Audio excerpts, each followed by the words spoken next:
So this is Mowgli. Mowgli's going to be a service dog, a Diabetic Alert Dog, DAD. Sometimes we call them DADs. And so he's in training as a Diabetic Alert Dog. And so he's somewhat into his training, well, quite a bit. So I'm not going to start at the beginning.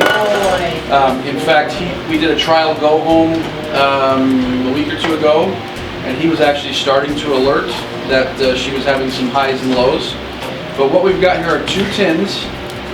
One tin has the odor of low blood sugar, and the other one doesn't. And so what we're doing here is we're helping him. What we've done is we've taught him. There we go. And so when he really digs his head in, he gets a reward. Now we know the difference between, because it's the one with the live odor has 5 holes, and the one without the odor has 4 holes. And so what we're having him do is we're having him say, what we're essentially telling him in the training process is, hey, if you start paying a lot of attention to this one that has 5 holes, you're going to get food. Good. So you see how he's really digging his nose in.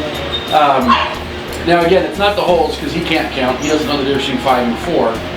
And so what happens is in the beginning, as we present the odor, he has no idea, but he just keeps getting rewarded for this one over and over and over, even though it switches hands. And so even though it switches hands, he keeps getting rewarded for only the one that smells a certain way. And here he's kind of guessing. But when he really digs his nose into the right one, and so sometimes dogs will be opportunists and they'll guess. They're like, well, let me try this one. Let me try that one. And so he doesn't get a reward for that. And that's where even if he shows casual interest towards the correct one, he doesn't get anything. He only gets the reward if he shows really intense interest towards the right one. There we go. Good. Yeah, so that's much more intense interest because he's smelling the right odor. So anyways, where we almost are with the process, and we've got a little bit of it, and we were too early, but we're almost at the point now where his accuracy is enough to where these tins start going in our pocket. So right now, he's like, oh, tins are out, let me smell those. Good boy, good. We're almost at the point to where, we put the tins in our pocket, and we don't even let him know that we've got them. And what we want him to do is what? What? Oh my gosh, and smell it, even without seeing it, and start digging his head into our side, and that's when we know that we've got a real alert. So you see there, he was really trying to dig into that one. He didn't do it long enough, and so he's like, well, let me try the other one, and that didn't work, and he's like, no, I swear it's this one.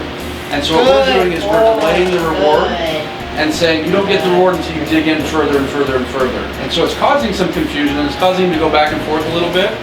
But what it will do with enough repetition is it'll show him you had it right the first time, but you really just have to push. You really have to make a nuisance of yourself. Because like I say, when it comes down to it, and it's it's real life, and he's with his new owner, he really needs to push hard to help her realize, hey, we've got a blood sugar problem here. And we do, every dog's different. We're doing 70 and 200, right? Yeah. There's a certain blood sugar level that can be measured. When it's below 70, we have the owner of the dog take. So this is 338. So this is highs. Okay. So we have the owner of the dog swab her mouth and get the saliva, and the odor of that low blood sugar is in there. Same thing when it's high, above 200, we have her swab her mouth, and so that's actually the odor that's in there. It's kind of cool. And so it's not that the dog smells diabetes, the dog smells the low and high blood sugar. Maybe you start to get full. So we'll probably give him one more search, and then good. See how it puts a lot more attention on the live tin. But yeah, so we do the training based on his food. So not just treats, this is the food that you get to survive. You better smell it. Not that we would ever let the dog die or anything like that, or go hungry, but we wanted to realize that your purpose, your job, your work is smelling this thing. Good. Good boy. There we go, buddy. Good boy. Yeah. So that's how, a lot of people go to work for the paycheck. This is his paycheck. Good thing is he loves it. Boy. He loves he's in love with his new owner and all that good stuff. Boy. Cool stuff that these dogs can smell and do. Good.